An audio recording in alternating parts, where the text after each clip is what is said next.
भगवान बुद्ध को कौन नहीं जानता और बुद्धम शरणम गच्छामि के मर्म से वाकिफ भला कौन नहीं है।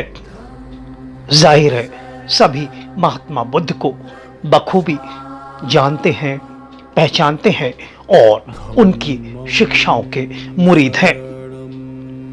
बीते हुए कल में जिस तासीर के साथ बुद्ध का सत्य सबके सामने आया था, वो आज भी उसी महक के साथ गुलजार है और निसंदेह आने वाले कल में भी बुद्ध का सत्य उसी आन बान शान के साथ खड़ा रहेगा, मुस्कुराता रहेगा।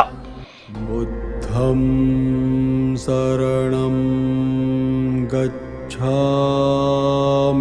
बहुत कम लोग जानते हैं कि महात्मा बुद्ध ने भी अघोर साधना की थी, लेकिन आइए सबसे पहले गौतम बुद्ध के तथागत महात्मा भगवान बुद्ध बनने से पहले के उनके जीवन सफर पर नजर डालते हैं। शरणं गच्छामि। गौतम बुद्ध का जन्म 563 ईसा पूर्व लुम्बिनी नामक स्थान पर हुआ था। लुम्बिनी नामक यह स्थान आज नेपाल देश में स्थित है। संघं शरणं गच्छामि। गौतम बुद्ध की माता का नाम महामाया देवी और पिता का नाम शुद्धोधन था। उनके पिता शुद्धोधन राजा शुद्धोधन जाने जाते थे। शुद्धोधन तत्कालीन क्षत्रिय वंशज वाले शाक्य राज्य के राजा थे। इस राज्य की राजधानी कपिल वस्तु थी। गौतम बुद्ध का असल नाम सिद्धार्थ था और गौतम उनके कुल गोत्र का नाम था। लिहाजा आपका पूरा नाम सिद्धार्थ गौतम कहलाया। बालक सिद्धार्थ को जन्मदायिनी माता का वात्सल्य और प्यार नहीं मिल पाया, क्योंकि बालक सिद्धार्थ गौतम के जन्म लेने के 7 दिन बाद ही इनकी माता का निधन हो गया था। बालक सिद्धार्थ का पालन पोषण राजा शुद्धोधन की दूसरी रानी महाप्रजावती, जिन्हें गौतमी भी कहा जाता था, ने किया। रानी महाप्रजावती बालक सिद्धार्थ की मौसी भी थी। राजकुमार सिद्धार्थ जैसे जैसे बड़े होने लगे, उनके पिता राजा शुद्धोधन ने उनके लिए उच्च कोटि की शैक्षणिक व्यवस्था करवाई और शाही अंदाज में राजकुमार सिद्धार्थ की परवरिश होने लगी। युवावस्था आने पर राजा शुद्धोधन को अपने राजवंश की चिंता सताने लगी और इसी के मद्देनजर उन्होंने अपने पुत्र राजकुमार सिद्धार्थ का विवाह यशोधरा नाम की खूबसूरत कन्या से कर दिया। सिद्धार्थ गौतम और यशोधरा का एक पुत्र हुआ जिसका नाम था राहुल।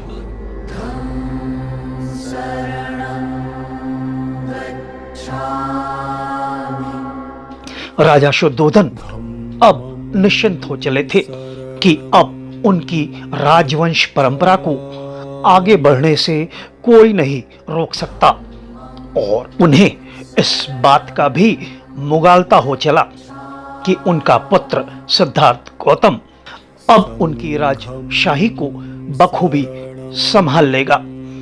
लेकिन राजा शुद्धोधन इस बात से अनजान थे कि उनका पुत्र धीरे धीरे वैराग्य की तरफ बढ़ रहा है।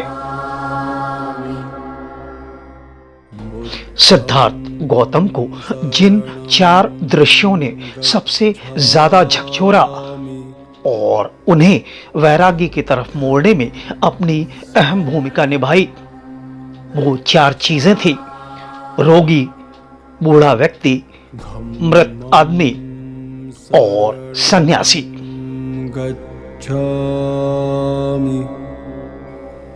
आखिरकार आलीशान महल की चार दीवारियों में सभी तरह के सांसारिक सुख के बीच रहने वाले राजकुमार सिद्धार्थ गौतम ने 29 साल यानी 29 इयर्स की अवस्था में इंद्रियों को तृप्त करने वाली भोग सामग्री और संसार के उन सभी भौतिक सुखों का त्याग कर दिया जिसे पाना ही आज के समाज का सबसे बड़ा लक्ष्य है। गच्छामि राज सिंहासन, नौ यौना पत्नी का आकर्षण और नवजात पुत्र का मोह भी उन्हें बांध कर नहीं रख पाया। संसार के वो सभी भौतिक सुख भी बुद्ध को सत्य की तरफ बढ़ने से नहीं रोक पाए जिसे आज का समाज जीवन की उपलब्धियों और संतुष्टि के लिए जरूरी मानता है। संघम सिद्धार्थ गौतम ने सबका त्याग कर दिया।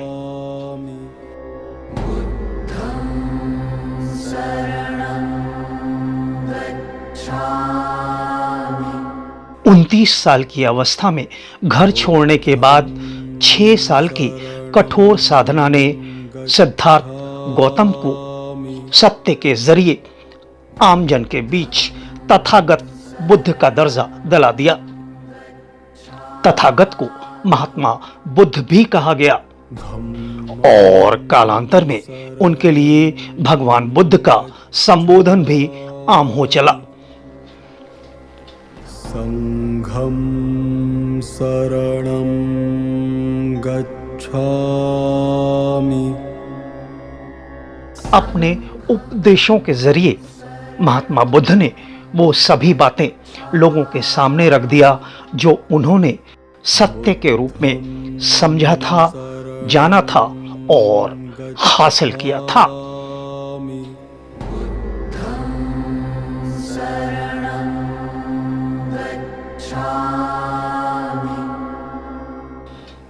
यहाँ एक बात बेहद महत्वपूर्ण हो जाती है कि महात्मा बुद्ध ने संपूर्ण मानव जाति की बात की है। सनातन व्यवस्था पर चलते हुए बुद्ध ने मानव होने के मर्म को समझा और सभी को मानव मात्र बनने की प्रेरणा दी।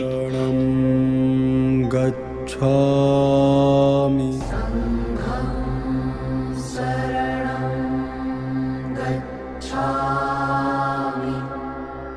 यहाँ एक बात गौर तलब है कि बुद्ध ने धर्म के नाम पर कभी भी किसी चीज को निर्मित नहीं किया, स्थापित नहीं किया और न ही इसे प्रोत्साहित किया, क्योंकि बुद्ध जानते थे कि धर्म के रूप में सत्य को स्थापित नहीं किया जा सकता और न ही सत्य को धर्म की तर्ज पर विभाजित किया जा सकता है।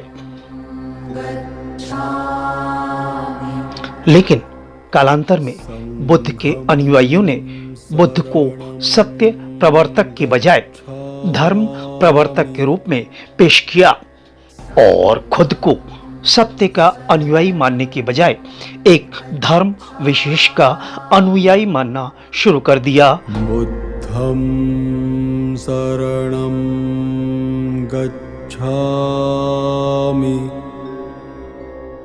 तथागत बुद्ध के विशाल व्यक्तित्व को सीमित करने का काम आज भी बदस्तूर जारी है। धम्मं शरणं गच्छामि।